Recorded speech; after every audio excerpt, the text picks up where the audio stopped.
Yo, yo, yo, what is going on, Premium Take family? Back at it again with another edition of Premium Takes.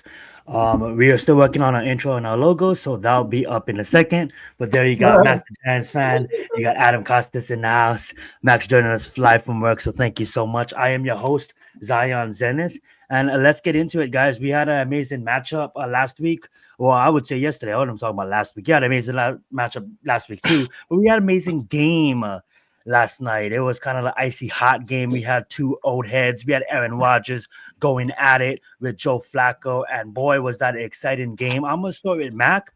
Mac, we don't know when you're gonna dip out or how long you can stay, so we're probably gonna go for you. Just get your points first. The majority of these categories. So let's just start with Thursday night. Let's recap it, Mac. Some of the big players you're gonna see down below. Some of the stats. What's your thoughts on the game? How do you think it happened? We got some Halloween graphics tonight, guys, because it's the month of October.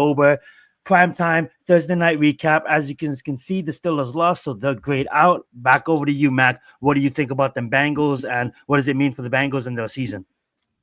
Well, I'm still not necessarily sure what this really means for the Bengals season, so to speak. I mean, Pittsburgh, that was a great game last night. And they clearly caught Pittsburgh. Pittsburgh wasn't ready, man. And here's what the thing Mike Tomlin came out, made the comments he had made about the trade the prior week is how, like, how can you just trade a guy that was your week one starter to a team within the division that's desperate for a quarterback? To me, it is. It's head scratching to me, but it's the Cleveland Browns. So what do you expect, honestly? And this game last night, Joe Flacco showed you the value of having a veteran guy, that veteran presence. Sure, he's no Joe Burrow. God, by no means he's no Joe Burrow. But at the end of the day, he's also significantly better than that Browning guy or whoever they had playing for 3 weeks that just couldn't hit anything. And Joe Flacco went out there, and the fact that he's only been there for less than 2 weeks, and he has that kind of connection with Jamar Chase, T Higgins already. That's incredible, man. I mean, it was really fun to see old man Joe out there slinging the ball all around, all over the yard like that, man. It was a great, and the fact that they came into this game also the last in rushing, Chase with a tremendous performance last night, man. Like they had it cooking, man. I tell you, that team was fired up, and now they're going to at least be a little bit fun to watch because you got, like I said, with Joe Flacco, they're still. I think it's going to be a rough go about it most weeks, but at the end of the day, because you're gonna get them weeks where you're just gonna have bad old man Joe too. I mean, let's face it, it's gonna happen. And but you got a guy that's gonna win you some games here and there, and it's not necessarily the season is not gonna just be a total, a total wash. I mean, you'll get some at least competitive football again because those few weeks with Browning, what's his name, Browner or Browning, whatever at quarterback, he Yeah, Browning. yeah, he wasn't it, man. You got two stud wide receivers, and I mean, he just wasn't getting on the ball, man. It was terrible offense that we watched Cincinnati for those few weeks, man. And Joe Flacco came to life last week against Green Bay. As that game progressed, you saw the connection starting to build up with him and Jamar Chase. A great game week ago against Green Bay as well. But this week, it was just off the charts, man. It was like he had like what 14, 16, get something crazy like that last night. Yes, he I had mean, 16 catches of 21, 23 targets. He caught the ball I mean, 16 times, but just to be targeted 23 times, that's just amazing. That's just yeah. So to me, it was feel good for Cincinnati because the season was felt like it was really falling completely off the rails, and maybe at least this gives them a little bit of signs of life because that AFC North division is not what it was expected to be right now. Pittsburgh is still leading the way right now. They really could have really put a stronghold on there if they would have got that W last night. And that division is really, really bad right now. For one reason or another, Baltimore not the team anyone expecting them to be, probably already completely out of it. Cleveland is obviously a terrible football team. Cincinnati not so hot themselves, and right now it's Pittsburgh's division to still win. I mean, they can't have nights like that though. I mean, Aaron Rodgers out there doing what he could do, 4 touchdown passes, but those interceptions proved costly. So, and it was a great performance, man, and just congratulations Cincinnati. It was a great game, fun game to watch. Well said, well said. Go right ahead, Mac. I'm sorry. Go right ahead, Adam. Well, first off, I think Cincinnati did save their season. because you bring in Joe Flacco, you're not bringing in Joe Flacco to just try to, audition him for next year. You're trying to see that the Ravens are down, the Browns are down, and you have one team who can still fight for a wild card. Now, I believe the AFC is wide open at this point.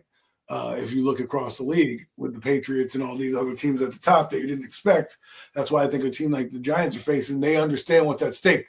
The race becomes a little easier as these other teams like Kansas City are not the same, and a few of these bigwigs. And I think Cincinnati sees the writing on the wall, and they went out and got a quarterback.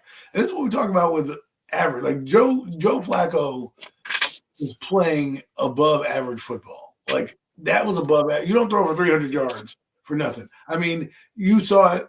I don't want to hear about, you don't need a quarterback. Look at receivers can do whatever. Look at Jake Browning. Mac made a great point where he said Jake Browning didn't do anything and they had to get Joe Flacco and they started cooking. They had Jake Browning last year. He couldn't do anything with those guys when Joe Burrow was injured, right? When he was young, okay, you could do it. Now everyone's got game tape. They bring in Joe Flacco, who's hasn't done anything, got benched with the Browns for a guy who's probably going to be a backup in this league, goes on to this team, has average success, the offensive line protects him, and boom, next thing you know, their offense is scoring 33 points. And it's no coincidence. So what does it mean? Quarterbacks do matter in this league. Having a good backup quarterback in this league can help you win games and stay in games. A lot of these older quarterbacks that you are starting to see, unlike Russell Wilson, have the juice still left in them to continue to perform at a high level. Aaron Rodgers made some throws where he turned back the clock a little bit. I'm like, damn.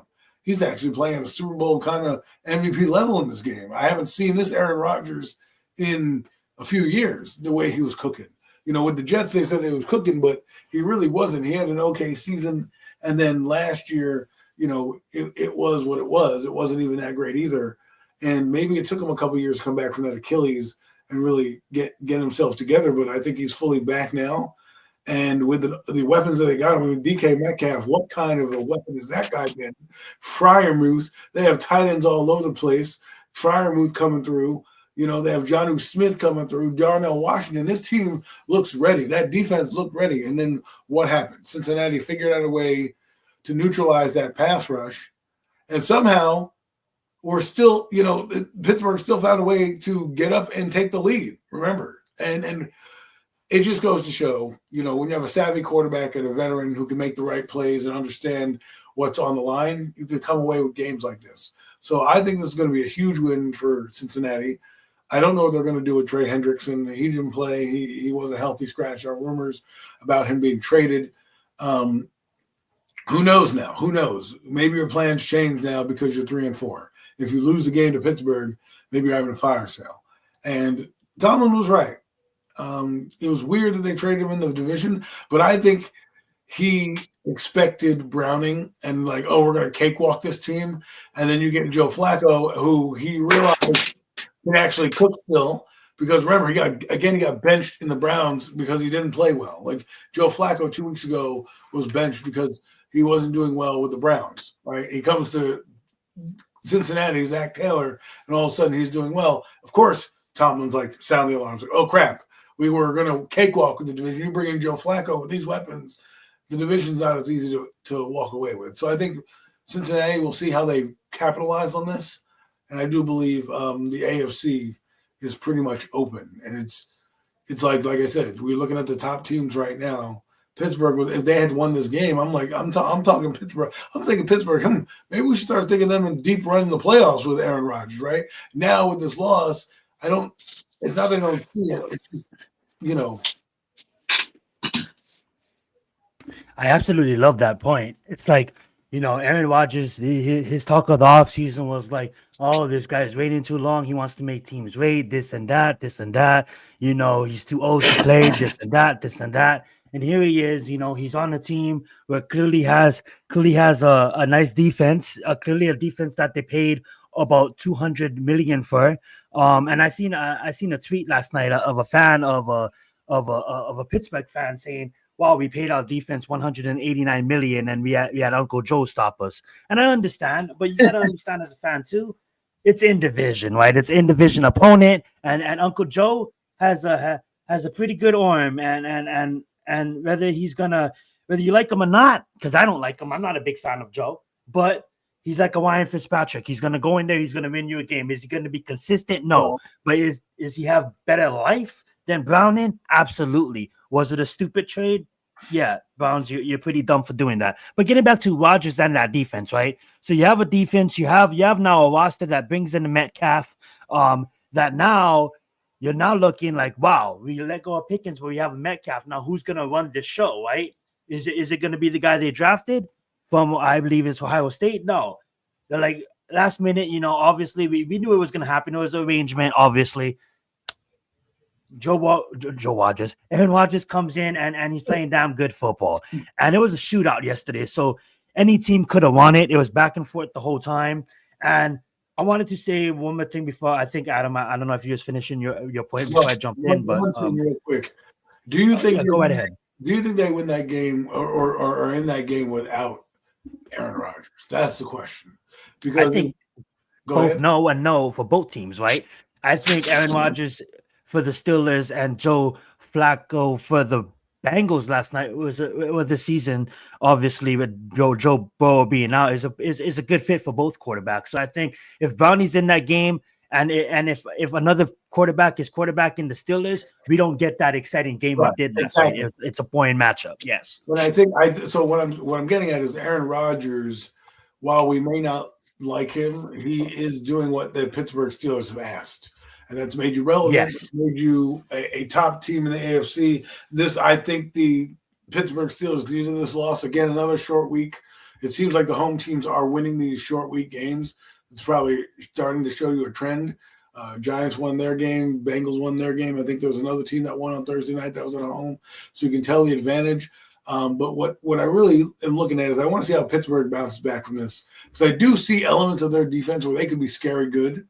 And you're like, oh, shit. This team could really win and put it on them. So I want to see what they do with this 10-day layoff and how they're going to respond after this loss.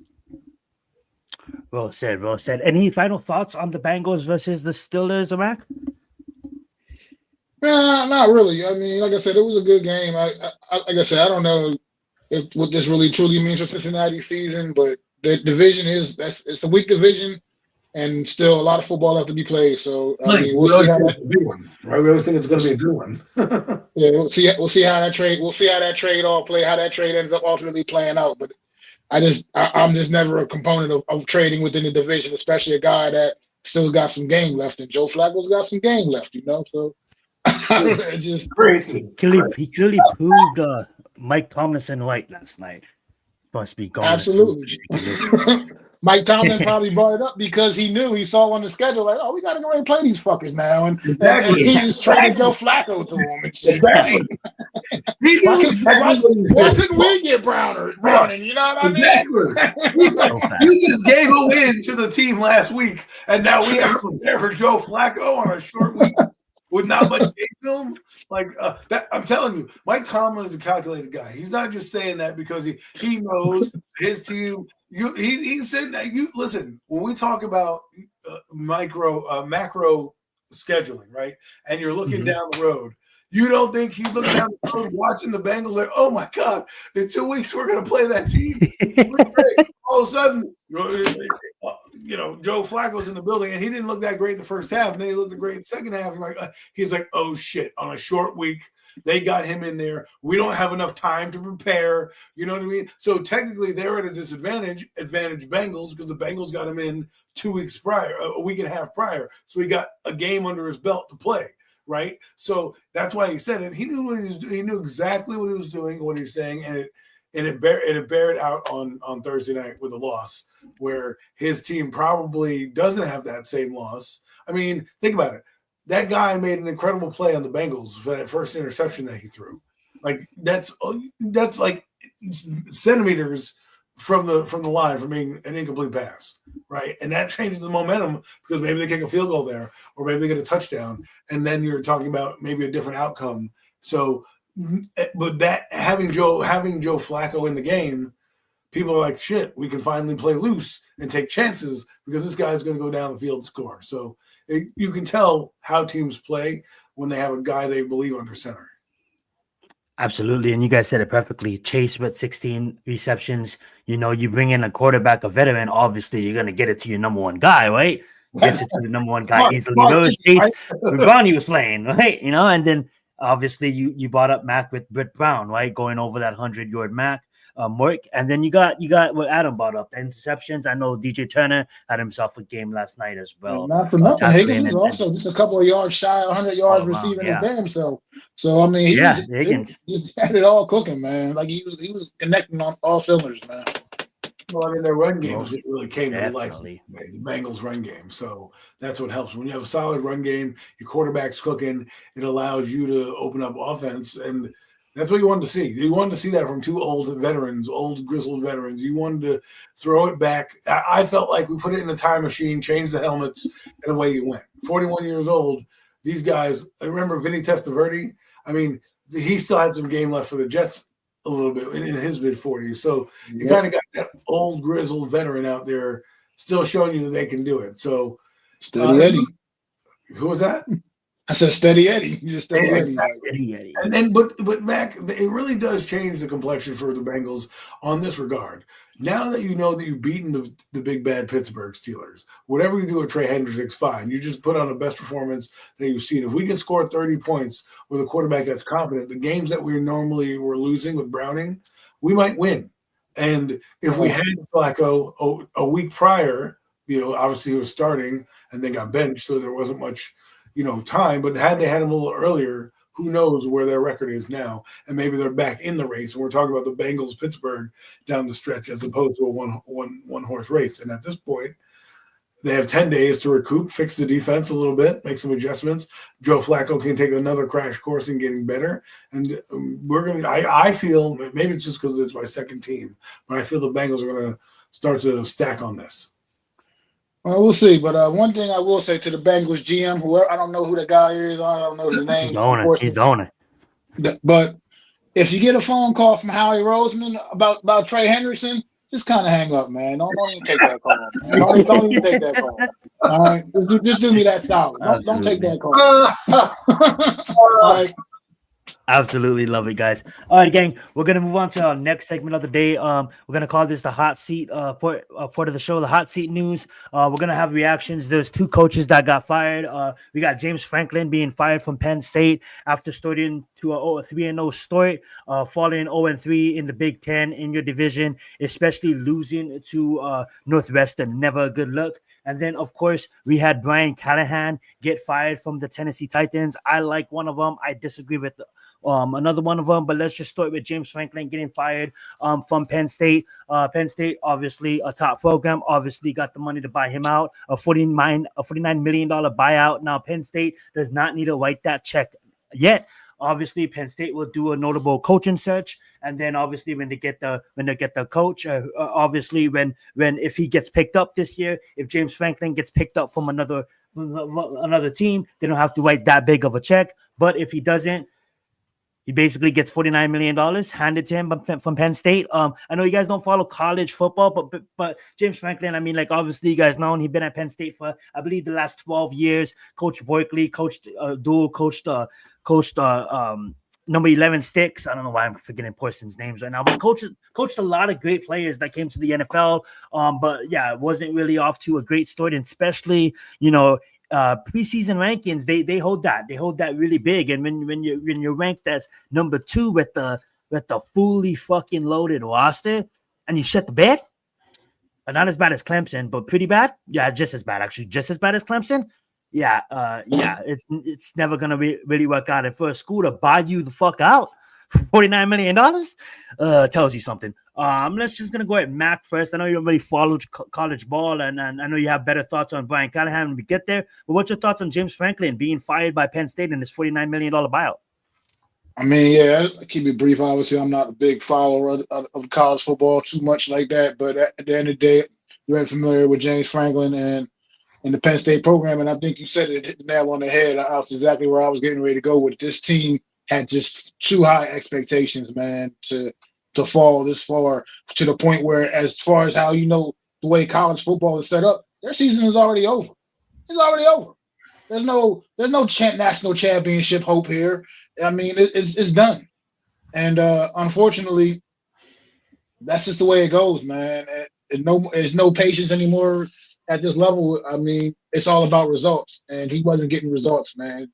For whatever reason, the wheels fell off, and they felt like they needed to part ways, man. So just this is what it is. It's just was kind of to be expected. Maybe you might have thought they would let him just maybe play out the season anyway, and maybe waited and just moved on, but. No, they went on ahead and made took that shot. They made their statement like, look, we're moving on, buddy. We can't have this. This is not acceptable for this program. This is a program that came into this season expecting to be very much in the national championship mix. Here it is. They're already out. It's not even Thanksgiving. Thanksgiving the season will be just about over anyway, but it's already over with for them. They're already done. Well said. Adam, what's your thoughts about James Franklin being fired, a $49 million buyout? Well, first off, if I'm James Franklin, I'm not taking another job until I get my $49 million. Because if you're going to fire me and we have a bad season, yes, expectations are what they are, and because of the NIL, this is what you're going to see. Teams are going to be built like professional sports teams now because and you need to deliver on those expectations. However, I think he'll find a job somewhere and be recruited somewhere, whether that's the NFL, whether that's another college team looking to get him. He can take whatever job he wants because he'll have 49 million reasons to hang around, right? So he can just take whatever job he wants and just hand select it. I'm just saying, Penn State. Yeah, well said. That's so good though. Penn State, it looks like idiots because. What? So now you cut him, right? What are you going to do? Your D coordinator or whoever is taking over as interim, is that guy going to have these boys motivated? These guys might they could if they don't come out and win this next game they're playing and they still look lethargic, then you're going to look like you have egg on your face because you fired a guy who might have turned it around. And at the end of the day, you're trying to get recruits. You got to build something. He had name, he had credibility. When you're thinking about that's a good point. You think about the recruiting process, and I'm going down the list of colleges, and Penn State has money, but they have a no-name coach that I've never been a part of. Maybe I'll go to LSU with Brian Kelly. Maybe I'll go to Notre Dame with that coach that they know. You know what I mean? Maybe I'll go to other places where there's more established. Maybe I'll go down to Indiana, just locked up there. Rumors have it.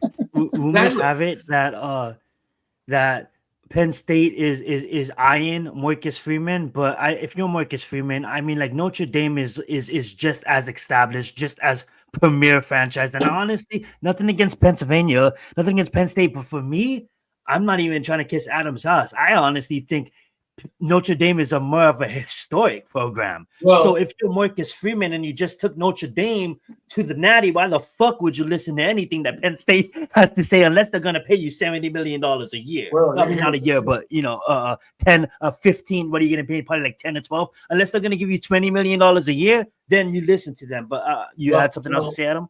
The thing is this: when you look at Penn State and who they produce and what guys go to the NFL, right? Their talent pool is deeper than Notre Dame. Notre Dame, while they have money and are not necessarily interconference themselves, don't always get the same recruits because of who they are. They're their name only, right? But when you go to Penn State, you had Joe Pa there for a while. They're his prestige organization as well, and they've got natties under their belt. They don't just go to natties and lose like Notre Dame does. They actually have natties and win, right? So, I just think if Marcus Freeman wants to go to Penn State, and that's his dream, and they're going to pay him money, then I'm not going to stop him because I know the resources at that school at Penn State are going to be enormous. Not that they don't spend money at Notre Dame, but if you look at if you look every year, right?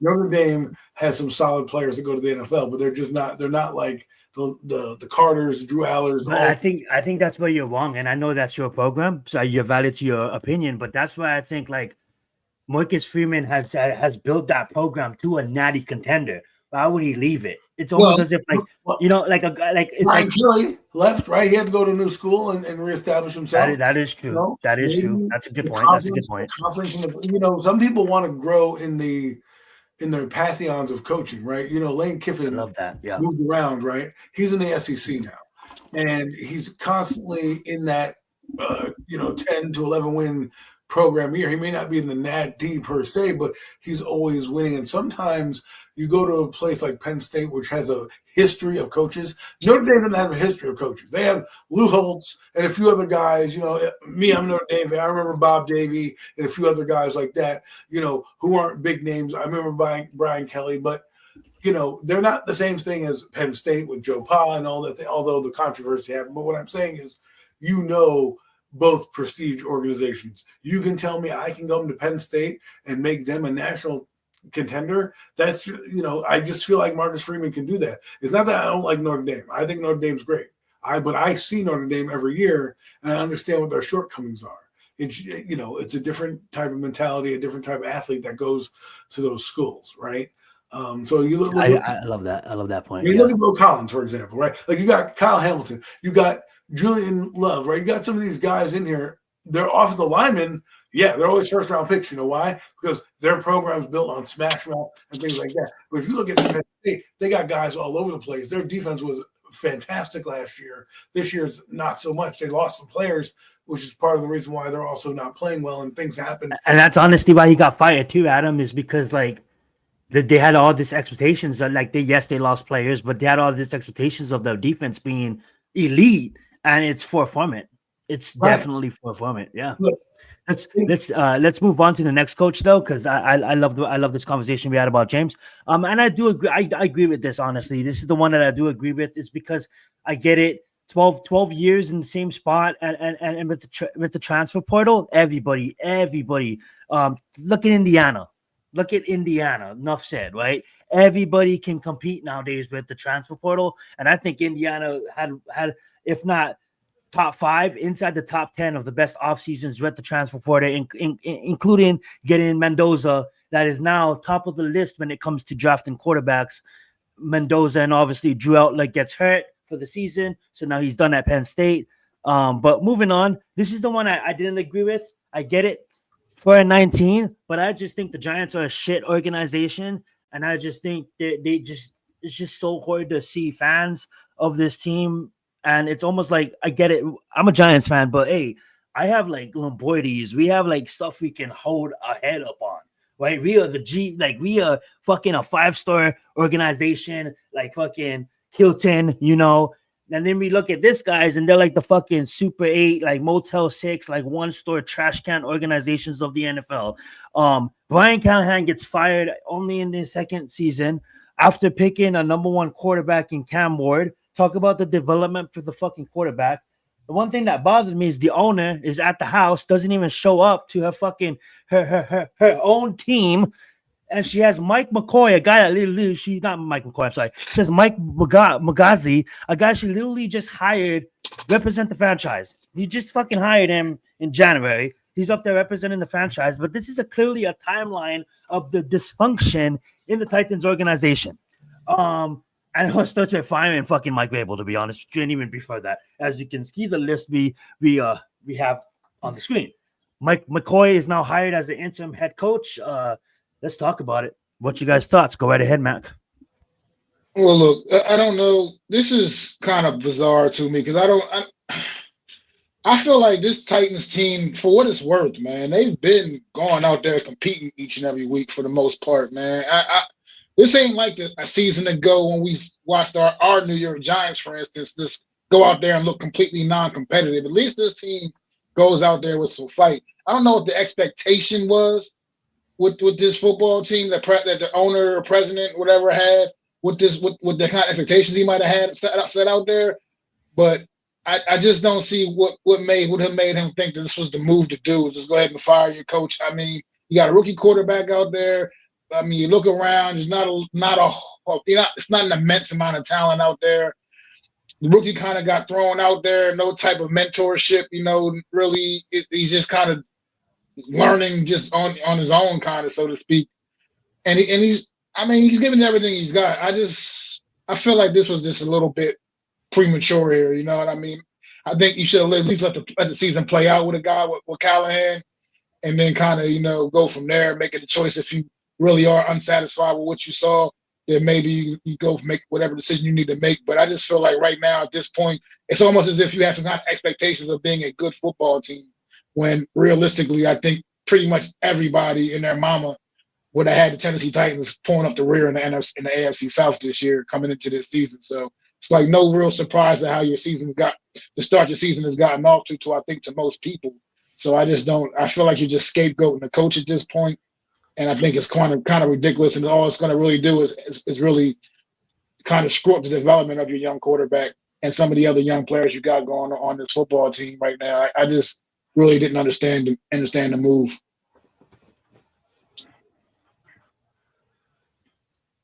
Well, I mean, that's all I got. Yeah. You're muted, I think. Yeah. Go right ahead, Mac. I'm sorry. Go right ahead, Adam. I was muted. I mean, I don't, shitty teams do shitty things. And as you see that list right there, they're pretty shitty in how they do things. And I think there was more inner workings behind the scenes between the quarterback and play caller that, as you see that, Cam Ward calling the team out and then, Brian Callahan kind of throwing the quarterback under the bus. I think there's a lot of dysfunction. And then when you hire a GM who didn't hire the coach, right? You see that the Brian Callahan has hired his coach. Mike, the GM Rand Carthon is fired. Mike Berganti is now hired as your GM. And then you have Brian Callahan, which everyone's like, oh, yeah, offensive friendly. And now you know why. When I tell you guys about starting a quarterback, you look at the situation. You probably don't want to start Cam Ward because if you have Russell Wilson, but you are more comfortable with it because he has somebody back there to lean on. This guy was thrown to the wolves. He had Tim Boyle in his quarterback room. That guy was on the Giants last year. What is that guy going to teach Cam Ward? How to fucking make coffee? Like, what are we talking about here? So this team was not functioning properly, okay? As you can see, they have weapons. I mean, they have Calvin Ridley. Their offensive line is kind of decent. They've got fucking Tony Pollard, but they're working through a rookie going through his growing pains more so than a guy like we talk about in New York. And you can tell that the lack of playing in football kind of hurts Cam Ward. And then the fact that you have a guy who's not doing a great job play calling. Okay. The offense looks fucking putrid, and they want to blame the coach because it's his offense. But maybe it's just the quarterback is struggling so badly that there's some inner workings going on here, and they're just dysfunction. And you're going to fire a coach, fire him whenever, right? Like I want Brian Dable gone, but obviously he's going to be here after that win, right? Brian Callahan, he was in the same boat as, Dable. If he turned it around like Dave Canales did in Carolina, and he started winning some games, or like you said, Mac, they looked competitive, then I think he'd still be here. But I think there's more to it than that. And hey, we'll see. I mean, they're probably going to be the number one pick in the draft next year. And if they like Cam Ward and whoever they bring in, hopefully they like Cam Ward, they can do a lot with that and acquire more talent and get better. That's what Cam Ward does. But here's the problem that you have is that now, how can you evaluate a quarterback when you're an outsider, when you have two different coaches, because now you don't know how that coach is going to call plays. You don't know how that coach is going to utilize them. You don't know what that coach even thinks.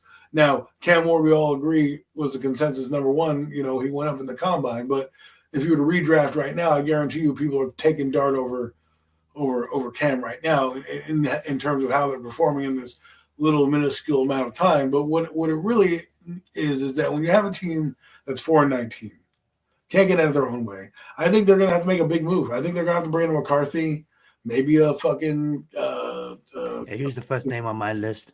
The guy out of the Commanders guy, I forget what I keep, Cliff Kingsbury, You have a young quarterback. I heard a lot of talks of like them saying like, I know that's what you meant. Over the last 2 seasons, the Giants are now 4-19. And it's like, I heard them talking on some sports shows as if like, oh, who wants to go to the Titans, a shitty man organization? I get it. We just up here roasting them. They were shitty. They all ran like the Someone's going to go. It's Nashville. And that's the thing. Nashville attracts people. Who doesn't want to go coach in Nashville? And they're building a new fucking stadium, and you have Cam Ward. Let's be real. Exactly. Like this is a prime spot for somebody to come here. Yes. But the question is Borgonzi going to be like, because he obviously didn't like the head coach at some point, is he going to go with experience? Because like for me, if I'm him and I call around, like I'm calling John Gruden up and say, hey, you want to fucking come coach my team? Come build a culture here and get back into football. I'm calling John. That's my first phone call is, yo, Johnny, what are you doing? What do you think about coaching this year? Keep an open mind. I might call you back later. I'm calling up McCarthy. Hey, McCarthy, what do you think about Cam Ward? Would you want to come work here? Okay, great. Hold that thought, right? I don't know how far you can go. Those guys don't have contracts, so I don't know if it would be tampering. Hell, I'd even call Rex Ryan and say, hey, Rex, man, and he thought, because what you're doing is when you're calling them, maybe they know something, maybe they have some insight for you. Maybe they have a nugget of like, hey man, I don't know, but I like so and so from the Steelers, Arthur Smith. Maybe you should go get him. Oh, interesting thought. Like you're doing, you try to network when you come out here. And John Gruden has seen a lot of different quarterbacks and things like that. He's scouted Cam Ward. He's done some homework on him. Obviously, didn't bring him into the Gruden camp. But my point is that you got to bring a guy like, I think they're going to need a big time personnel. They definitely need a splash. They need like the Chargers that hire Jim, right? Right. Bringing someone like John, like someone like Mike. I agree. James Franklin's available. James Franklin. And funny thing, I forgot to bring this up with the James Franklin. I see a lot of people throwing Nick Saban's name out there. Can we just stop? Nick Saban's about to be what, like fucking 80 something? Like let the guy fucking retire in peace and go fucking fish. Commercials. Yeah, he's good. Job. He don't got to be stressful. He can hang out with the young 40. But imagine him at Penn State. Imagine him at Penn State in whiteout games. Alrighty. You know what Penn State's going to go, to be honest with you? I wouldn't be surprised they look into the NFL and try to pull somebody like that, because if you're going to start building franchises, if you're going to start building colleges like franchises and have GMs and things like that, I wouldn't be surprised if a Callahan or someone like ends up coaching those kind of teams in the NFL. Now, Callahan kind of sucks, so they're probably not going to call him up. But you have Bill O'Brien who's there. You have Bill Belichick. You have a few guys who have been there. I wouldn't be surprised if Penn State tries to poach somebody from the NFL. Because again, you got to think of this right now. This is like the stock market in the fucking NCAA, right? Well, look at, not to interrupt you, but look what Ohio State did. They grabbed homie defensive coordinator from the Patriots, Matt, whatever his name is. I forget his name. I'm sorry, you should know it. Matt Patricia. And now, Ohio State's defense is fucking like pro-level defense. Ohio State is the best roster in the league, the best team in the league, but their defense is playing such at a high level because of Matt Patricia. He brought that into Ohio State, right? So now what you're going to start to see is cross-pollination of coaches, because once you become a pro team, like they're doing, like what Bill Belichick, to me, is not going to North Carolina to build North Carolina. He's going to North Carolina to infuse NFL philosophies into the college game, where it becomes a minor league for the NFL, right? The more NFL names that go to college, and they'll do more college than they go to pro. You tell me, I'm going to go coach a UFL team, or I can go coach a fucking college football team. I'm going to coach college football team. Well, also, I want you guys to know that in 2000, I believe by earliest 2027, 2028, contracts is coming. So now these colleges can offer these players 3-year contracts, so they can't enter the transfer portal. That's a way to block the transfer portal. So now they're signing contracts. So now it's almost as if, like, say Mendoza, right? Nobody wanted Mendoza. So Indiana's like, fuck it, we'll take Mendoza. But imagine if everybody knew that Mendoza was gonna do what he did this year, right? 16 touchdowns, 1 interception, all this shit. They would have probably paid him $4 million, $5 million and shit. So now coming out of and he was a transfer in the transfer portal. But now coming out of high school in 2027, 2028, these colleges can now sign these players to 3 years. So now it's not you're coming on a scholarship. Now you're an employee to an employer basis. You're a contract player for the school. Talking about semi-pro. Right. Well, the thing about it is it's going to be a minor league for the NFL because you probably aren't going to get the same money as the NFL. In endorsements, you might, but they can't do it because at that point, what's the point of having the NFL if I'm going to have this minor league? Why do I need to go to the NFL, right? But if you give them minor league money, but above minor league money, like better than UFL money, guess what's going to happen?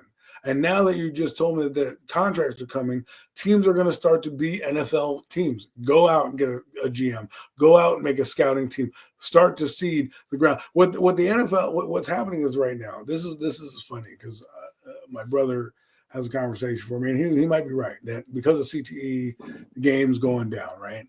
And the grassroots is gone. I think with this new inception of money, it's going to start to reinfuse that.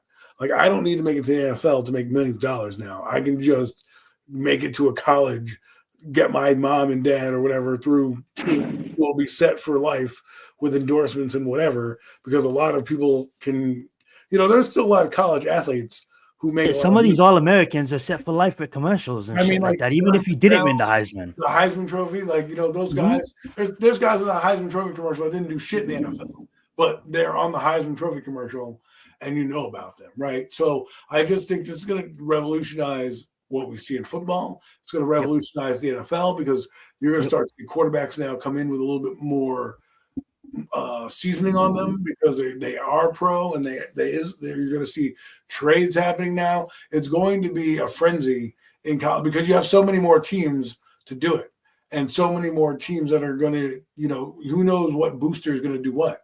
And because at what point does a billionaire not go to a college team and say, you know what, I'm going to make Penn State the best football team in college football because it's already happening, right? It's happening as you speak. These companies are investing, yeah.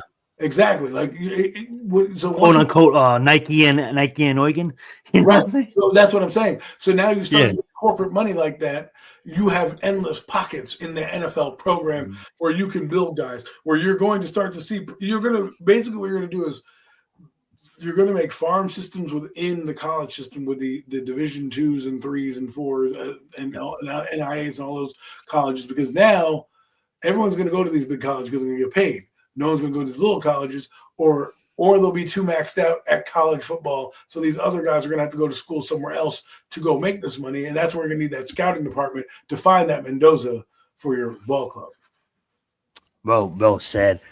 All right, gang. Let's move on to our next subject. We are going to touch on the wide receivers because that is something that is going down. A lot of trade rumors. And then we're going to get into our game previews. But before we do that, we just got something to mention real fast because I'll admit, guys, I'm not a baseball fan, but when it comes to playoffs, I watch and I'm a bagwagon because I don't follow, but I follow the Dodgers. And to think I would have been an Angels fan because I just followed Ohtani wherever he went. Now he's the Dodgers, and I just think that the Dodgers obviously is going to repeat, first time in 25 years. We're going to win it all again. It's hard when you don't have. It's hard when not to, when you have the best fucking lineup in baseball. And we're proving it. And obviously, I mean, like from top down, I'm watching the game last night. We got Hernandez is going off, Kiki and the other guy, and it's like players that's not even supposed to be doing fucking shit is doing shit, and it's like, well, how the fuck do you stop this team? Obviously, don't know that much about baseball. Obviously, Mac, if you want to chime in, Adam, if you want to chime in, I don't want to take too much time on it. And obviously, you guys probably fucking hate the Dodgers. But that being said, bro, like fucking team is so fucking good, dude. It's so fun to watch. Anything you guys want to say before we move on? And you guys don't have to say anything. Congratulations on the Mets ruined baseball for me this year. I'm still angry. I have that nasty taste in my mouth. The Mets put together a lineup that I thought was going to be able to compete with the Dodgers at particularly this time of the year, and they couldn't even make the playoffs. Just sour taste in my mouth. They won baseball for me completely. So yeah, that's all I got. Congratulations, Dodgers. Good luck to you. I'm not necessarily in the same boat, but the Dodgers were the team that kind of put the Yankees back down to earth. The Yankees went to the World Series last year, lost to the Dodgers, obviously in epic fashion. But then they didn't even make it out of they made the wild card. Okay, great, beat Boston, but they couldn't even make it into the out of the American League, division series, right? And they didn't look like they belonged, the Yankees, in some of the games. with the team that they played, the Toronto Blue Jays, who were on a roll, right? So the fact that the Dodgers are doing what they're doing, I'm happy for Ohtani and guys like that who their legacy's built. And Japanese boys are different, bro. Baseball is different in Japan. You let him grow, because I like to see guys go to the Hall of Fame. And in this day and age, you can't be Marino anymore. You can't just be good, go to a championship and lose, and people go, "Oh, that's Dan Marino, he's a legend." They need a stamp of approval, and that usually is a championship ring. So even if you're not the greatest, people will put you over somebody like a Marino or whatever baseball player, insert baseball player that you deem as good, like a Barry Bonds, for example, right? Probably arguably one of the best hitters in all of baseball is Ken Griffey Jr., right? Never really won anything, but their greatness. But you're not going to see the same kind of love unless he wins a championship. Ohtani is going to be talking about the greats amongst the greats, blah, blah, blah. How many championships did he win in this, that, and the other thing? So, but hey, it is what it is. No Mets, man. Always shout out to no Mets in the building. Our number one fan. If we were to give out a number one fan of the year, no Mets is winning. No Mets is fucking winning it. Seattle was playing out of their mind. He had made a good point. Seattle's playing absolutely phenomenal baseball. I've been watching some of the games this past couple of days. I believe the U is playing right now, so I gotta get the score. Mets, if you're watching the game, can you get the score on the U? I believe they're playing Louisville. They should be winning. I think Louisville was they were losing at halftime. Losing at halftime? Big game for you. Carson back. It was 14-10 at halftime. 14-7 still at half? It was 14-10 at halftime. 14-10 at half. Awesome. Thanks for the updates. All right, guys. We have to take shout out to fucking ChatGPT and Gemini. I had to go in there and edit some of these pictures, but fuck, dude. All these things are coming out so nice. I even got a 3D one coming up next, guys. So let's talk about wide receivers. Dude, I'm using all these fucking AI to help me with these fucking graphics. It's been great. All right, guys. So let's talk about this. Let's go over trade rumors. New York Giants trade rumors. Who do you guys want to trade for? It's Halloween, so I put the Sinister Six on it as comic book fans. Okay, Spider-Man. I'm a fucking nerd. All right, so the Sinister Six. You got Romeo Doubs, Chris Olave, Jalen Waddle, Jacoby Myers, Gary Wilson, Jerry Jeudy. If there's a wide receiver on that list, 3 points scored out of the half, 17-10 Louisville. 3 minutes left in the third. Thank you so much. So those are the list, guys. And guess what I had ChatGPT make up? A rating fucking room. Alrighty, so there's all the receivers. They're waiting outside of the waiting room. Giants receiving room. Who do you guys want? Who do you guys want? For us on this fucking list. A little claymation. Well, personally, I was talking about this earlier. Guy I'm really I'm high on. I just like a lot. Maybe like him more than others, but I like Jerry Jeudy a lot, man. I'd be all about that, man. I think he's been unfortunately, stuck with some really poor quarterback play pretty much his entire career. I mean, he had some things really going last year. I guess that was with Flacco again last year in Cleveland. Yeah. But he's had a tough go at it. And I would love to have a guy like Jerry Jeudy here opposite Malik Neighbors with young Jackson Dart. Oh, this offense would be absolutely cooking. So I mean, that's personally the way I feel about it. I'm not like all these guys. All these guys would be an upgrade to the position, but I prefer to go with Jerry. My personal pick is Jerry Jeudy. If just somehow Cleveland decided to make another stupid trade and trade away their best wide receiver when they're trying to groom a young quarterback, hey, it's Cleveland Browns, man. Do you keep doing the stupid things you do? And I would love to get Jerry Jeudy here in New York, myself personally. I love that. Let's go. What's good, bookends? All right, Adam, who do you want out of this Sinister Six? What's interesting is I agree with Mac first off, but the Giants wanted Jerry Jeudy before. Remember that everyone was like, we didn't want him because Daniel Jones sucked, and we didn't want him to come here and make Daniel, look bad. But now revisit that and say, we liked Jerry Jeudy before. Why can't we see if we can pry him away? It's probably not going to cost you that much to go to Cleveland. Who are the other guys there? I know it's Romeo Doubs, it's Chris Olave, Waddle. Who's 21? Waddle's Rashid, 21. I believe that's he's not. 23. No, he said Oh, 21 is Jacoby Myers. I'm sorry. Jacoby Myers. Yeah, that's the point. Yeah. And then that other one's Garrett Wilson, or who is that? 17. That's Garrett Wilson is 17, and then Judy is at the Well, I end. don't think we're going to get Wilson. Jacoby Myers. That sounds like a law firm, but that would be funny. I don't think necessarily Jacoby Myers is an upgrade. I think he's better than what we've got, and he's a good possession receiver. If you're knowing that you're coming back with Malik Neighbors, and you want a good possession number 2, then yes, you bring him in. If you want a guy who's going to be just as dynamic and kind of give you a little bit of body as well, Jared Judy, I'd like. But since Mac chose Judy, I'm going with somebody like Chris Olave. I'm intrigued by him. Ooh. The problem and honestly, I'm sorry to interrupt. I don't know why they put him in 21. Shout out to AI. You know, you're not really fully there yet. He's really number 16. But anyhow, continue, Adam. So Chris Olave, I like a lot in terms of talent, but I'm afraid because of his concussion history. Do I want to bring that in? I think he would be an upgrade. I think it would be a great number 2 with Malik Neighbors. Think of Devontae Smith and AJ Brown. You'd have that kind of, big dog type of connection down there. But what I also want to know is if they are big game hunting, who do they bring in? Because you think about it right now, Malik Neighbors' knee is not surgically repaired yet. They have not done anything yet, according to a rumor that's out there. They haven't done any surgery. It's been 3 weeks already, right?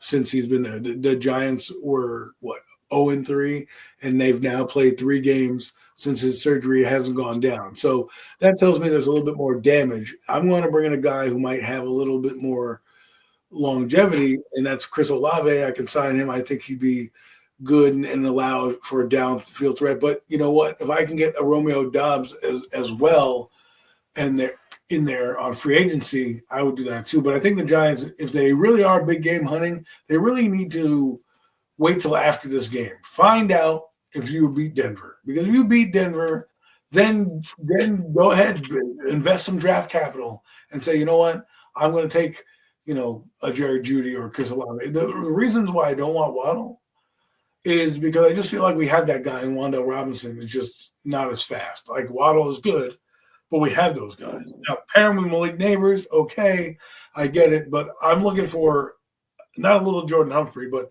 the guy that Zion showed me earlier is kind of intriguing with his physical build, 6'4", kid at USC who showed me. Jacoby Lane? Yeah, he's interesting, intriguing. I got to study more about him before I actually make a declaration, but there is some things I see about his game that may not translate in the NFL. But we'll see. Right now he's dominating. But that's the kind of guy I would like here with the Giants. A bigger bodied receiver to go with Malik Neighbors. And I think you need to revamp the whole receiving core anyways. So if Waddle, who's going to be a free agent anyways, or you're going to trade, why not wait till like the offseason and see what you can do then, right? Not, I don't know. If you're not in the playoff mix, I don't want to waste assets. But if you are in the playoff mix, by all means, go ahead and trade something. Yeah, absolutely. I absolutely love all of those. It really comes down to, like you guys said, what are we doing at Mile High? What are we doing in Denver? Do we escape with the victory? If we escaped in the victory, and it clearly is because of Jackson Dort and his just amazingness, and you clearly see like, holy shit, what if he did have a number 1? Then you go big game hunting. You bring in someone like Olave. You bring in someone like Waddle. Even though we do have Robinson on roster, I think Waddle is just light years better than him, and obviously you can admit that as well. And I just don't think that Robinson is a wide receiver that we're gonna pay. So it's almost as if like let's just replace him now. I'm not trying to be mean, but I'm just saying like he's gonna be on roster, but we're never gonna pay the guy. Like he's never gonna reach ceilings that Waddle is already at. But I don't want a big game hunt because I like Adam. Talking to him earlier, I like these wide receivers in college, and maybe call me biased because 2 of them plays for SC, and I get to watch them closely because I'm a SC fan. But I truly believe that you can bring in someone like a Jerry Jeudy, like even a Dobbs. And the reason why I point out Dobbs is the wide receiver that averages about 13.4 yards per catch. He's a wide receiver that had multiple wide receiver 1,000-yard seasons in college. Obviously, when he comes to Green Bay, he never really eclipsed that 700 mark yet. But if you look at that wide receiver room, they're fucking crowded. And the reason why he's on the trade market is because we got two motherfuckers coming back. So it's almost as if like he's 25 years old and he's someone that you don't have to waste that much of a draft pick on. I think he's gonna be available. I think he's the cheapest receiver available on this list. And then there's Jerry Jeudy. So Jerry Jeudy, Dobbs, if you don't want to give up a really high draft pick, but I even want to throw in someone, and that's why I included him, like Garrett Wilson, because I think if you can get someone like Garrett Wilson, that's a guy where I don't mind sacrificing. Out of every receiver on this list, give me Garrett Wilson, because I think Garrett Wilson paired with Malik Neighbors, we're gonna have fucking problems. And I think Garrett Wilson this season alone gives Jackson Dart his true number one. And if you ask me who's the best wide receiver on this list, Garrett Wilson's the best wide receiver on this list. So if we're gonna go big game hunting, let's go shoot the biggest game. Quick, if you don't mind.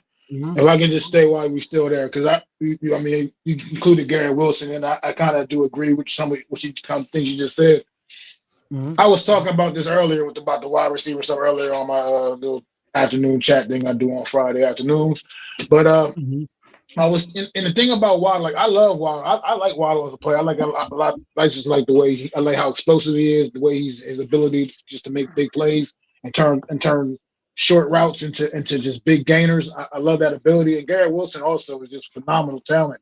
Who's just had some kind of tough go at it with the Jets. Unfortunately, it's just not really out of his hands.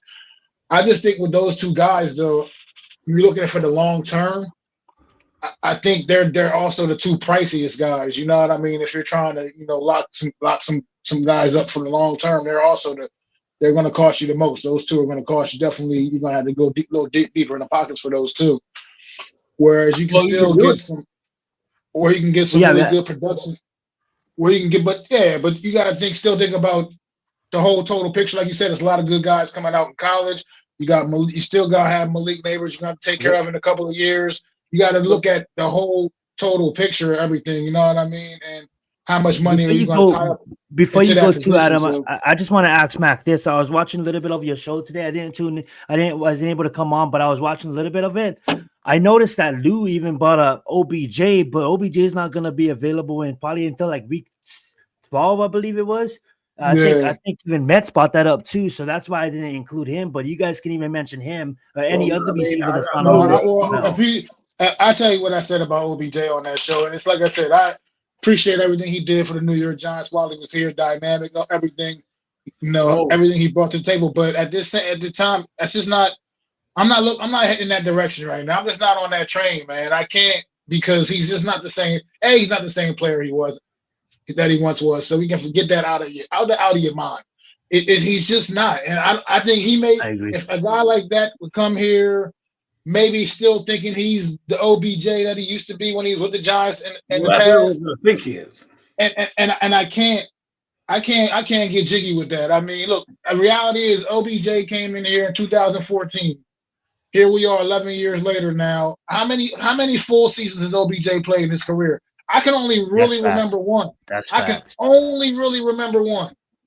And sure, he's not going to have to play a full season this year anyway, because by the time he's available, it's going to be like week 12. But let's face it, man. When's the last time you really remember OBJ for what he was getting done on the football field? It was that Super Bowl year with the Rams before he tore his ACL in the Super Bowl. And then he got hit in that game. Exactly. That was the last time you remember relevant football from OBJ. People forgot that he played for Baltimore. People forgot that he was on the Dolphins last year. You don't even remember these things because that's how irrelevant he's been since that Super Bowl season with the Rams. It's just, to me, I'm not really with the. Yeah, we definitely need to stop it. Stop this. I'm not with the OBJ thing, man. Just to counter your point, Mac, about the big game hunting, you have a rookie quarterback on a rookie deal, right? So if you're going to go out and spend money, I'd rather get a guy in here like a Jeudy or a Lave or a Wilson in here that's young and has some we could put some juice behind, because again, we don't know what Malik Neighbors' knee is going to be like. The draft doesn't, just because you get a guy and you spend money, doesn't preclude you from drafting him. You have seven draft picks. You want to revamp that room, and I don't think Jalen Hyatt's going to be here next year. He friggin' stinks. I'm not relying on little Jordan Humphreys to bail me out every week.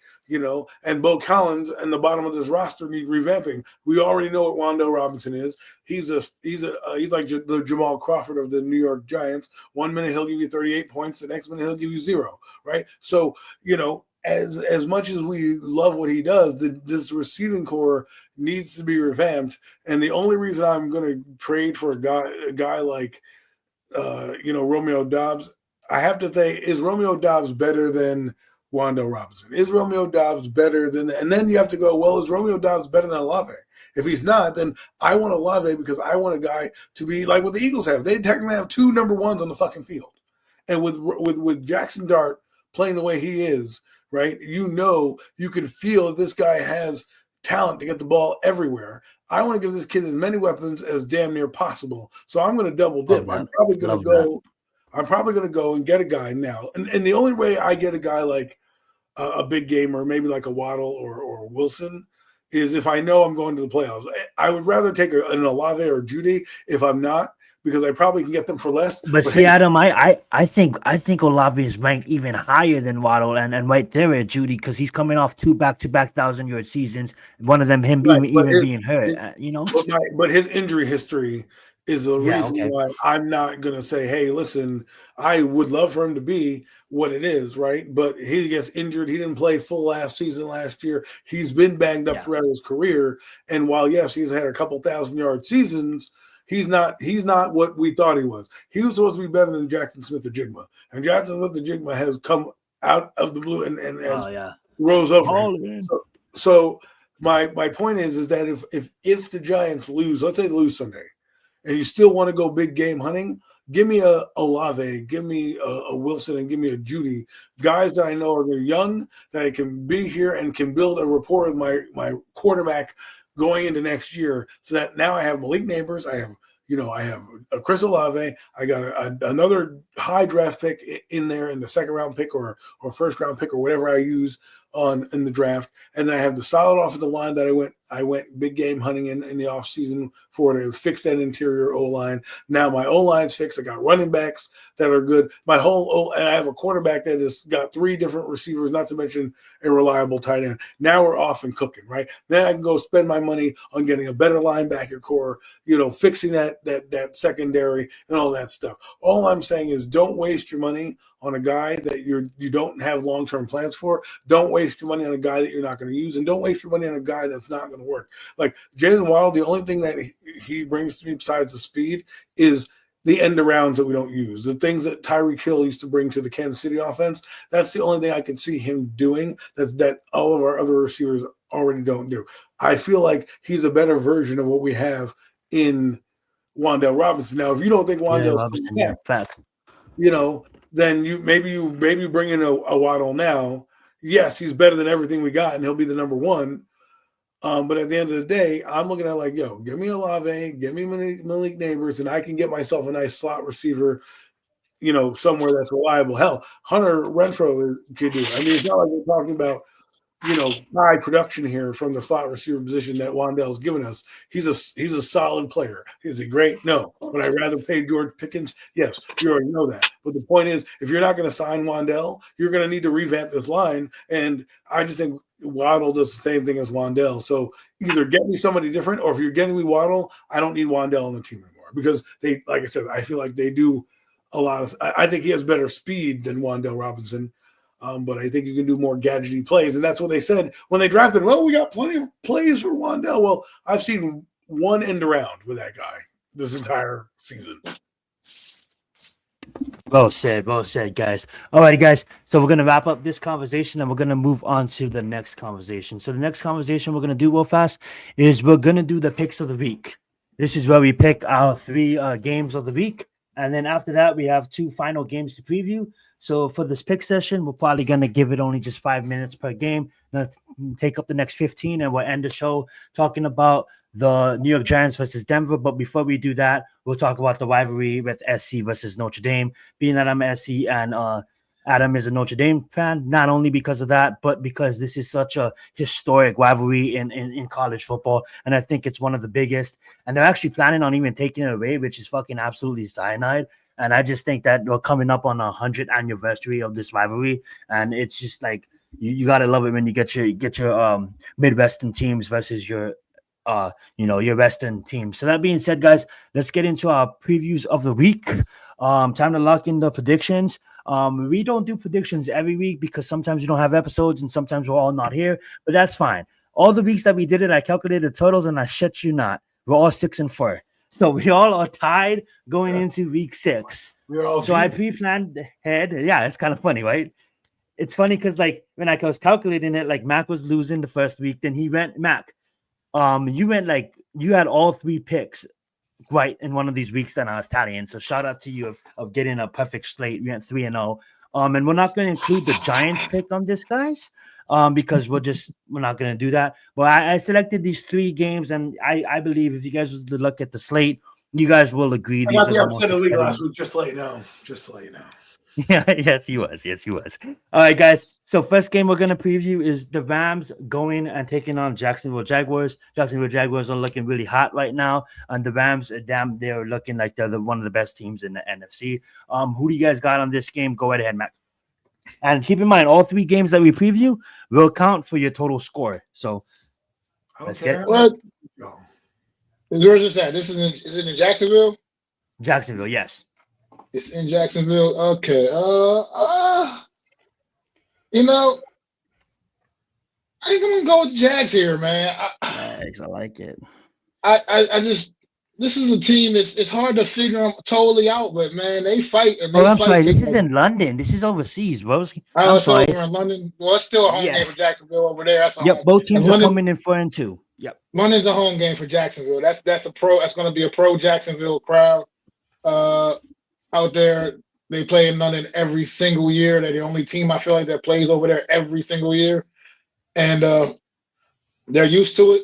The fans go crazy for them. They're excited to see them, and they get juiced up for the game, man. I think Jacksonville goes in there and they handle business, man. I think they've been it's been up and down when you watch them play. Trevor Lawrence hasn't been perfect, obviously, but it's starting to kind of put something together, man. They fight to the bitter end each and every week.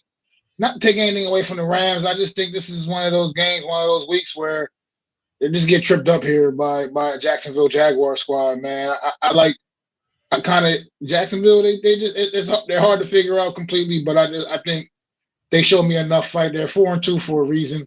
They clearly have some talent on that roster, and Travis Hunter is starting to become a little bit more a part of that offense every week, each and every week too. As you've been noticing, he starts to gets a little bit more involved. It seems to be getting a little more involved. So it's only a matter of time before he finally has that breakout performance as well. Maybe it could be over there in London, man, after he has some tea and crumpets or something, man. So I'm going with Jacksonville here, man.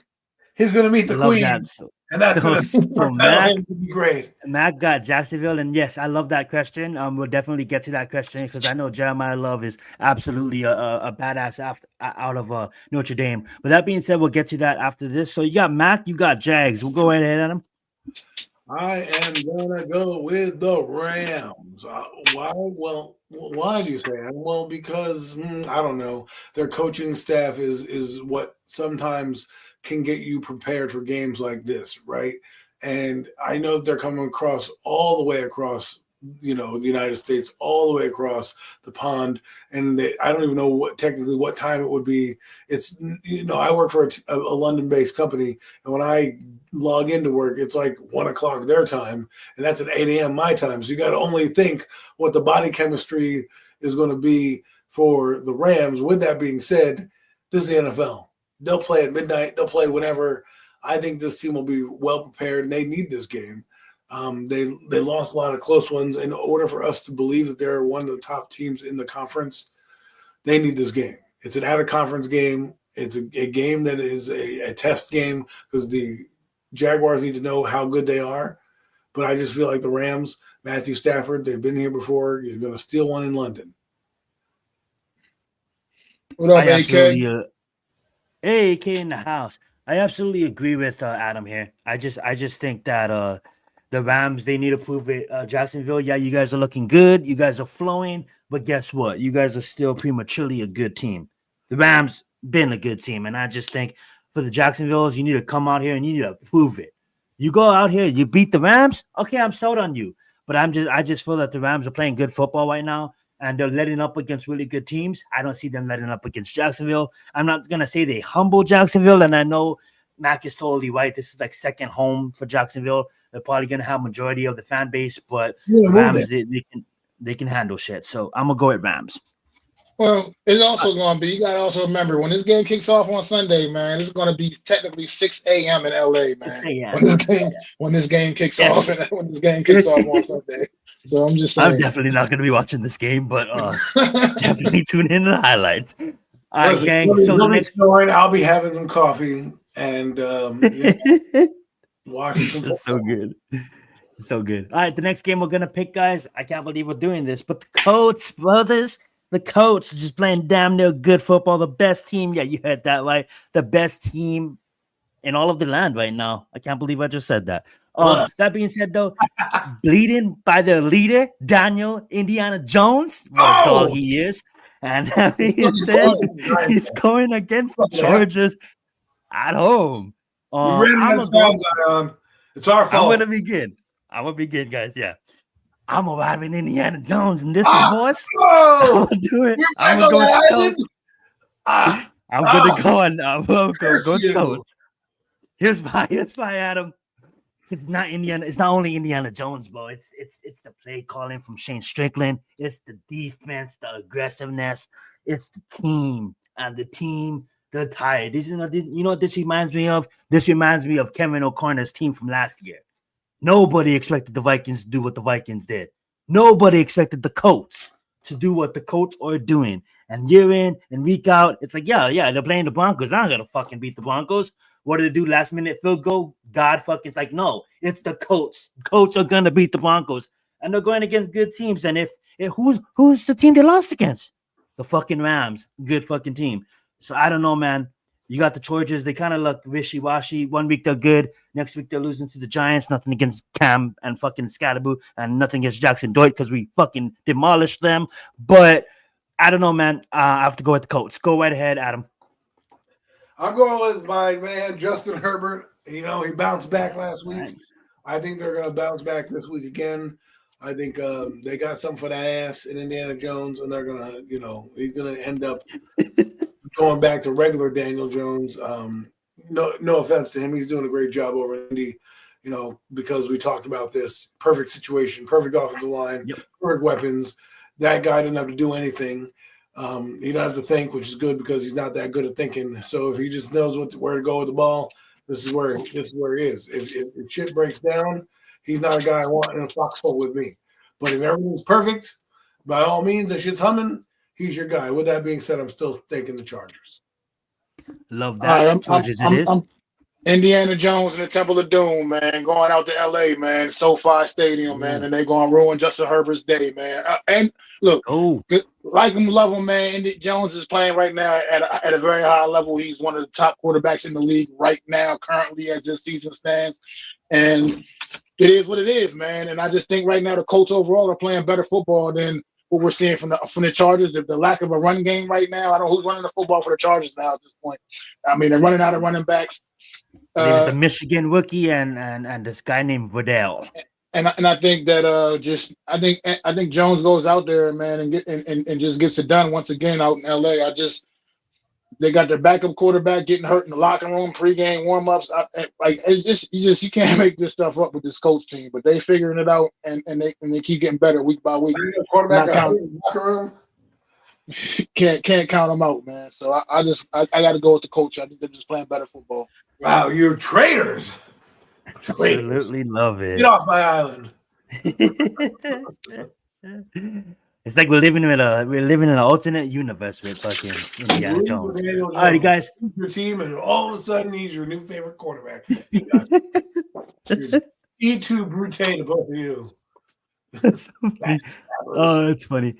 All right, gang. We have the Falcons going against the 49ers. And this one's gonna be a fun one. Obviously, it is the Sunday night football game, so I did want to add this to the mix. And believe it or not, but the Falcons are number one in total offense and number two in total defense.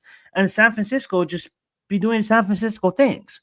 Like you don't think they're gonna win, and then they're winning with Mac Jones. And who are they losing against? A hot Jacksonville team, an even hotter Buccaneers team. You can never count on the 49ers and Kyle Shanahan. That's why I included this game, because I think this game, even though it's the Falcons and the 49ers, we're not looking at them like we should look at them. We should respect both of these teams this season, and that's why we added it to the list. That being said, though, give me the 49ers here, and I'm telling you why. I'm going to take the 49ers because I think the Falcons are listening to the noise. And I think once you listen to the juice, you kind of get ahead of yourself. And you're not a good football team yet. You're a good football team, but you have to still prove it. It's a long season. And I just think it's going to be tough to go out there and go win at Levi's against a tough, hard-nosed Kyle Shanahan coach team. So even though you guys do probably have the best fucking superstar in Robinson, and he proved it finally. He's proven that why a lot of experts are saying this guy is him, this guy is the truth, and he's proven it, and he's rising now as one of the premier players in this league. But you know what you're gonna see? You're gonna see San Francisco, and they're gonna know how to stop the run, because you know why? They know how to fucking run. So that being said, it's hard to choose against a winning 49ers team. And as long as they're over 500, I'm gonna pick them unless they're playing Indiana Jones. No, I'm just joking. But that being said, though, I'm gonna pick the 49ers. Who do you guys got? Go right ahead, Adam. Well, I want to pick the 49ers here, but I'm going to be different and pick the Falcons. This is for them. First off, this is a rivalry game that goes back years. Falcons and 49ers have been, they've had some classic games over their years.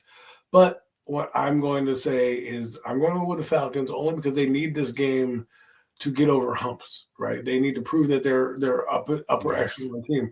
Whether you like it or not, the 49ers are one of those teams. They're gritty, they're tough, they're a tough out, right? They may only score 19 points in the previous game they played, but they can do things, and I think they match up well, 49ers, with this Falcon team. This Falcon team has been Jekyll and Hyde. 1 minute you lose 38-0 to the Panthers, and next thing you know, you're the top defense in the league, right? And I just think they need this game more than the 49ers. My heart wants to go with the 49ers, but just for fun, I'm going to go with the Falcons and see what Michael Penix can do against his defense that's banged up. They lost Bosa. They lost Fred Warner. Somehow they're still able and playing hard for Robert Saleh, which, means something. And they're also in the Trey Hendricks trade rumor market as well, as they need somebody. And I think this game is going to define a lot of things with what these teams do. Not saying that they're not going to be players, but the Falcons don't have much draft capital as they traded everything to go get a few guys in this draft. So let's see. Put your money where your mouth is, Falcons. You want me to believe that you're a playoff team, that you're going to be able to nip the Buccaneers' heels? Go Steelers. I absolutely love it. Go right ahead, Matt. Who do you got in this one? I got the 49ers in this one, man.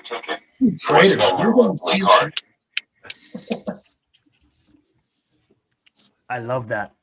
Looks like I think Matt cut off. He might have got busy, but absolutely. I don't know why the graphic is not loading right now, but we're gonna talk about them because they. Or insert your card. Card recognized. Leave card inserted. No, sorry. still not that. That being said, let's go with the final game without the graphic. We're gonna do the I'm sorry, but real quick. You're good. I was just saying, 49ers, I just think they're going to come in hungry. They're going to come in, everybody thinks their back's against the wall. Losing Fred Warner last week, it's a big hit, and obviously losing Nick Bosa earlier already this year. But I just think this team, Falcons, have been feeling themselves a little bit too much. I think 49ers bring them back down to earth a little bit this week, get the job done and knock them off. That's just my reasoning behind the pick.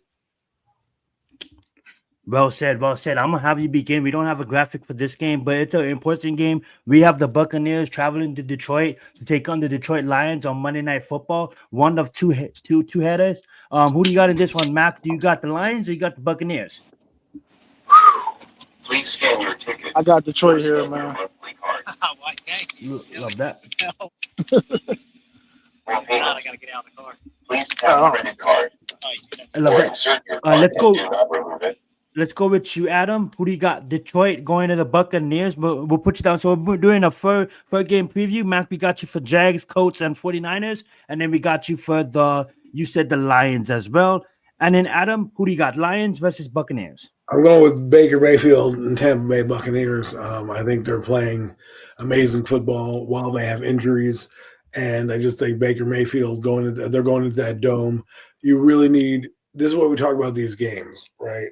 In terms of winning, you may not remember a week 6 game, but this week 6 game could be the definition of who gets the number 1 seed down the road, right? Because you beat them head to head early on in the year, right? And this is where I think if Baker Mayfield wants to be the MVP candidate, he's going to beat this team, and it will really stamp the Buccaneers as being a legitimate, not just playoff contender.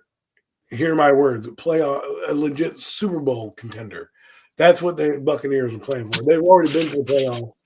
They know what to do in the playoffs. But this is a top seed that has eliminated them a couple times in the playoffs, right? So they need to get over this hump in order for them to believe, like, oh crap, we just beat the team that always eliminates us from the playoffs.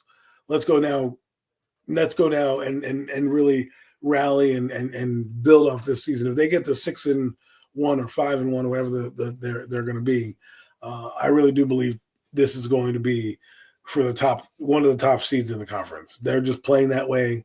Tampa Bay, they know how to win. They're winning in ways that you don't understand them winning. Their receiver core is down to number 3s, and they're Sterling and Johnson. And yes, and the guy's doing backflips in the NFL in the end zone, right? Because that's what Baker Mayfield's doing. That's the level he is playing at, and the defense is come around, and they've been pretty good at stopping opponents. And you've seen the Lions have some troubles here and there, especially with high potent offenses and quarterbacks that can move the ball down the field. They've had some trouble in that realm and in that bracket. Now their defense has stepped up. We'll see if they can do that this week with a depleted Tampa Bay team, but I'm going to go with Tampa Bay. I absolutely love it. So I got you down for Rams, Chargers, Falcons, and Buccaneers. And I am definitely going to follow you on the Buccaneers. Like you guys notice, I've been texting you guys every single week. It sounds like every Monday I text you guys with updates on just the week on how I felt. And I just think the Buccaneers are playing high-level football. We didn't have that much time in this show, but we're definitely going to talk about Baker Mayfield being in the race for MVP. So by next week, it should be around mid-season, and we can get into some of the MVP voting and some of the highlights of the year so far. And I just believe that, like Adam said, Bucks is definitely in for a tough matchup because Detroit is not no slouch, and they're definitely looking to win the NFC as well. And like what Adam said, this might definitely be a preview, NFC Championship preview based on how the Eagles are performing right now. I look at these teams, excluding the Rams, because the Rams should be in there too, but you can't play three football teams can't play a game, but this could easily be an NFC East, NFC Championship game preview. Go ahead, Matt. The reason I'm sorry, I did get a little busy, got a lot of stuff going on, but You're good. the Lions, man, look, the reason I picked the Lions is because I think this is a game where, unfortunately, as great as Baker Mayfield is playing and the Bucks are playing overall, good football, he just ain't got enough. He's not going to have enough bullets in the chamber, man. Unfortunately, not enough bullets in the chamber, man. I don't know what the status of Mike Evans is going into this game. I don't know about the young rookie that got banged up last week with the concussion or whatever. Obviously, I just like Chris Godwin's going to be out once again. I just feel like at some point it's going to be too limited against an offense as prolific as the Detroit Lions, man. Yeah. I just think that they have just such an ability to be able to put points on the board in bunches, and I just don't know if they're going to be able to keep up. The Bucs are going to be able to keep up, man. Honestly, but if Baker, like you said, if they do find a way to pull this off, it would definitely validate Baker Mayfield's potential MVP status, man. But I just don't think they got enough bullets in the chamber, man. I absolutely love it. And definitely we want to talk about that MVP too next week because, there's a name out there where we had some some people talking wild on Twitter on how Drake Maye is not a first or second round draft pick, and here he is in the second fucking season in MVP talks. Yeah, we're talking about Drake Maye, guys, in talks for MVP and Dak Prescott. Yeah, I gotta give him some props too. All right, guys, ending the show here. We're probably about last 10 minutes. I know we can go longer if you guys need to. Let's just cover this game real fast, and we can go into the final game at New York Giants in Denver. I say we take just a few minutes talking about this, awesome rival, which is Notre Dame versus USC football. I did put Ole Miss and Georgia playing down there too, but we don't have enough time to talk about both games. So let's just talk about this game. I do believe that Notre Dame's this is their last chance to prove something. I think if this is an important game for Notre Dame, because I think if they lose this game, they're eliminated from the playoffs. And I also do think that this is an important game for SC because this is going to be our biggest test. And Notre Dame always fucking kick our asses.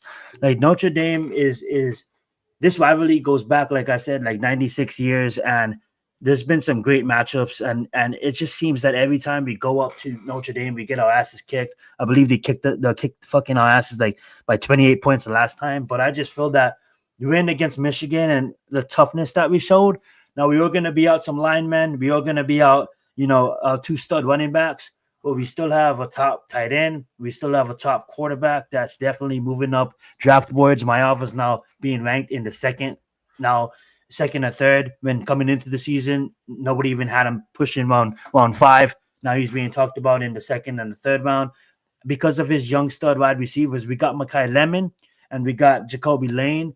And we got some other few guys. But what are we opposite of?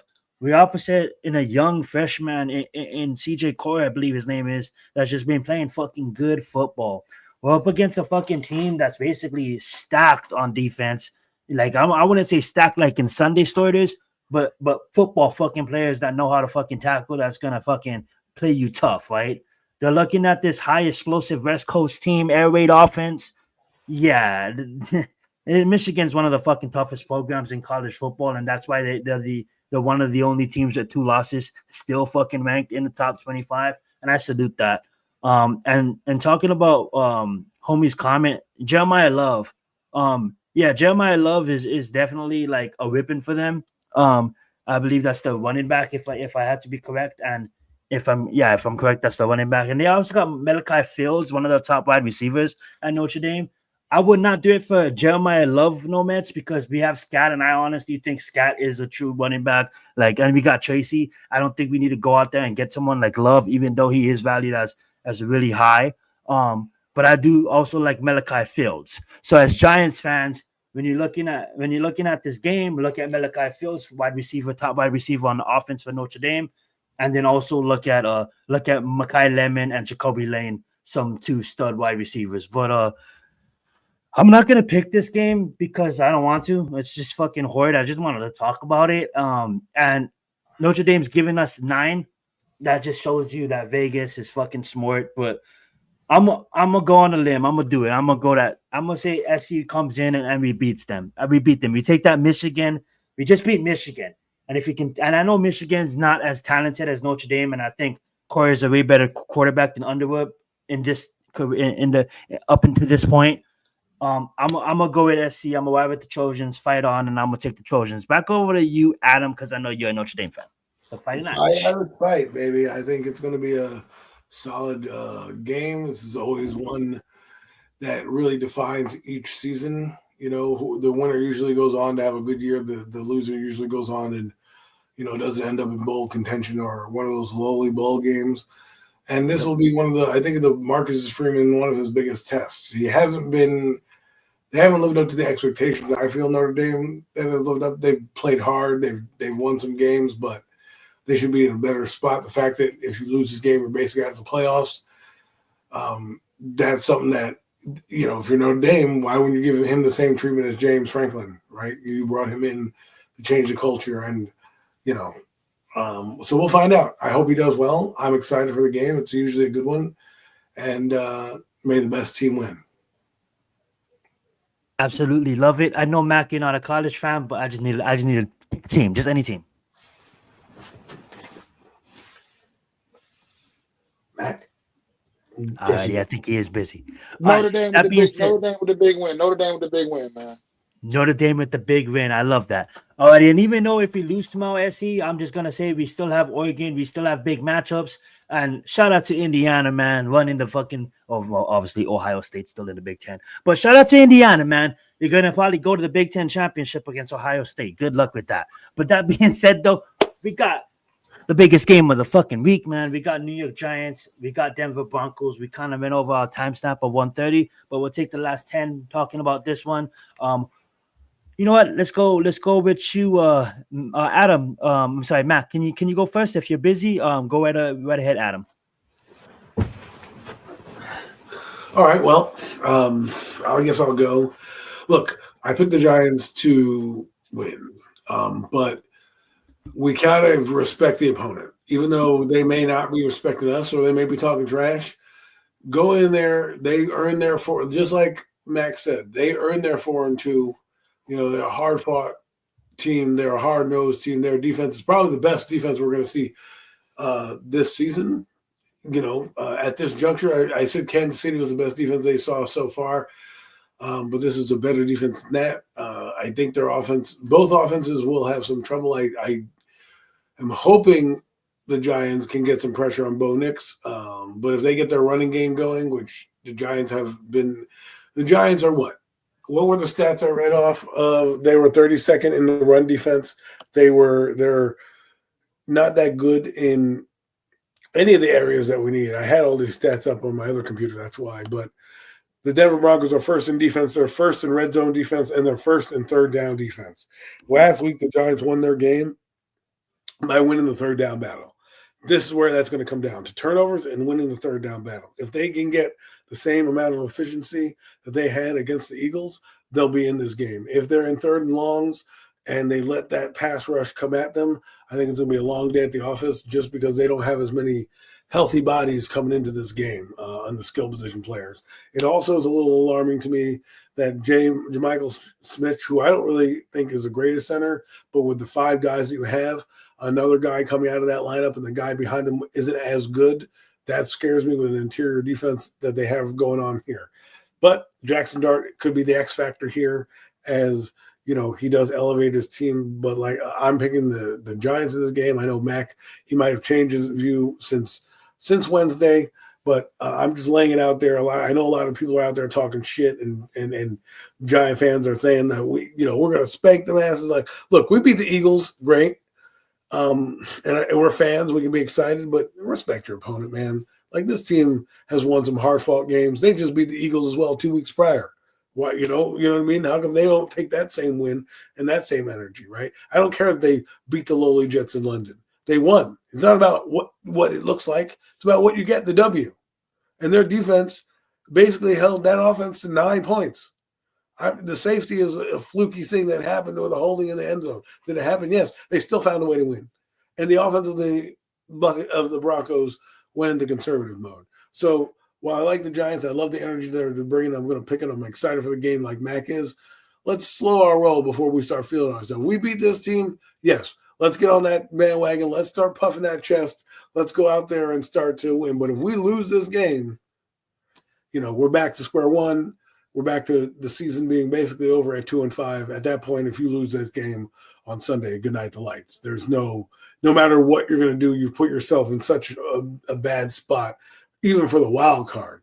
Because right now the Giants you're on the outside of the wild card looking at. There's some teams above you that are like 3-3, 4-2. The Panthers, the Falcons, and the teams. Fucking Panthers are above Right. us. I'm just saying. That is sad.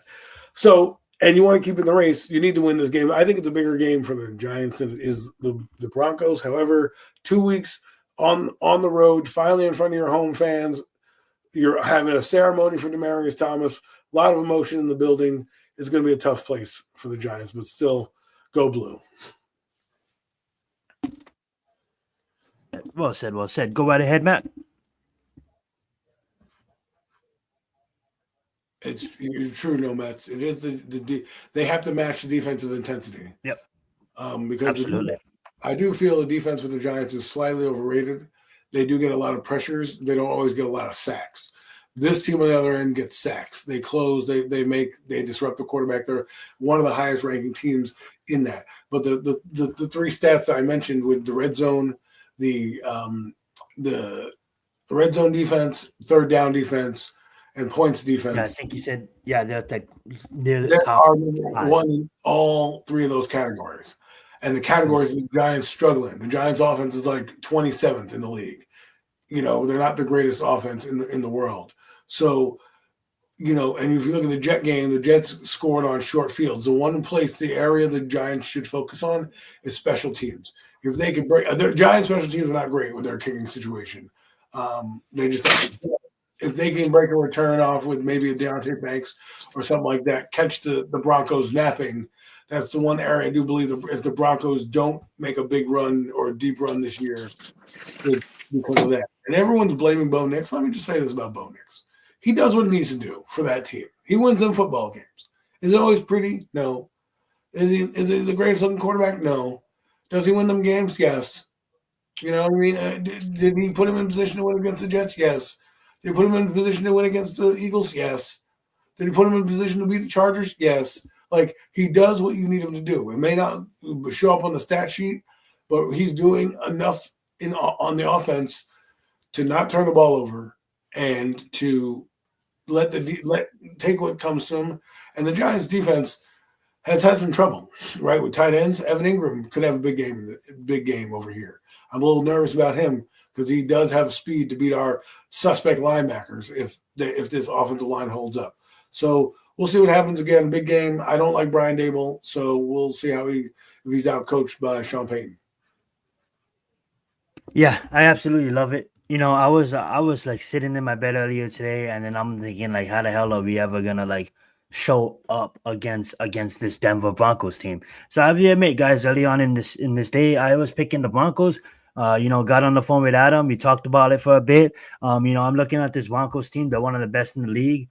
They get after the quarterback, like Adam mentioned. And not only that, but look at who's in the secondary. They got the best cornerback with Pat Surtain. They got Hufanga came over from San Francisco, and even some of the linebackers with Franklin Myers. And then they got Nick Bonito there. Like this defense is fucking loaded. And Riley Moss, he makes plays too. So it's almost as if like, I'm looking at this depth chart, and it's like, how do we even compete, right? With the fuck, who do we have marching out on the field? We got Robinson, we got little Jordan Humphreys. They're gonna stack the box. They're probably gonna have more people come in to tackle than we have people to block. We're gonna be out our center, and then after getting off the phone with Adam, I'm like, every fucking atom in my body is telling me to pick Denver, probably like 31-17. Probably dismantle us. But then something stood out, and Nets mentioned it, and I told this to Adam too. As amazing as Jackson Dort is, it's gonna come down to our defense stopping this offense. And if our defense can hold this offense, I think Jackson Dort, with just his fucking aura and the way the guy plays football right now, he's gonna go out there and he's gonna try to make plays, and it definitely is gonna be big third downs. We can't lose the third down conversions. We can't.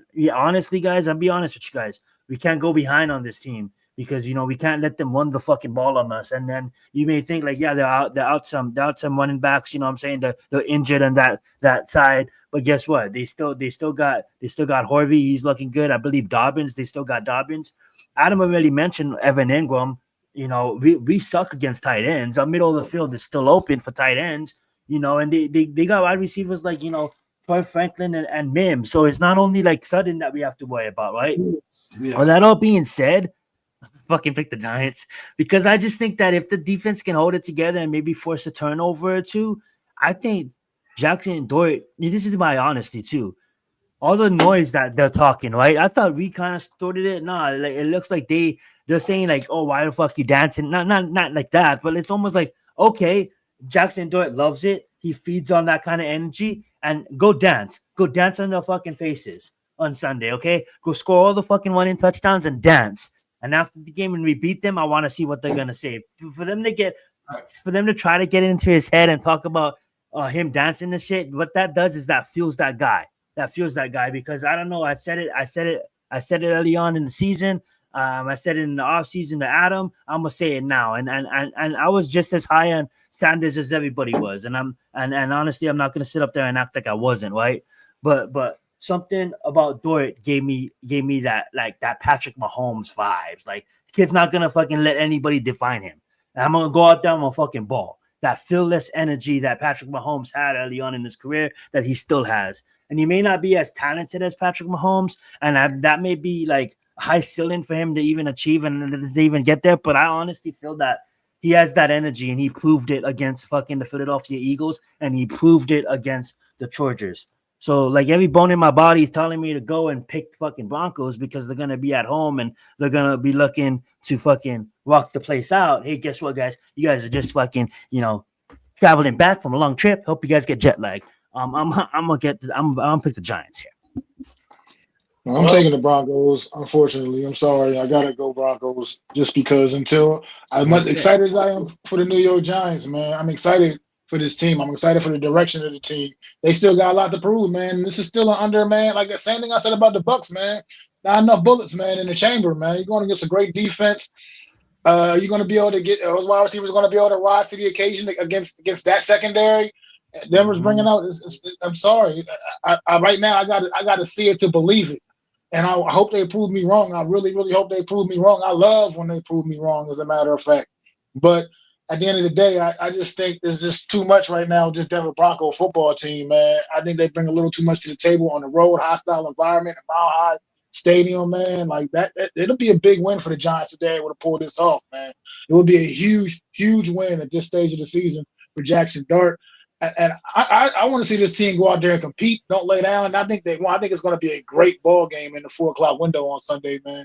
But I really believe that on the road in that environment, man, this team has so much to prove, and I'm not quite sure if we're quite there yet to go into such a touching environment and get the job done against a really legit defense. Like I said, trash talking aside, that's just what you do. This is football, man.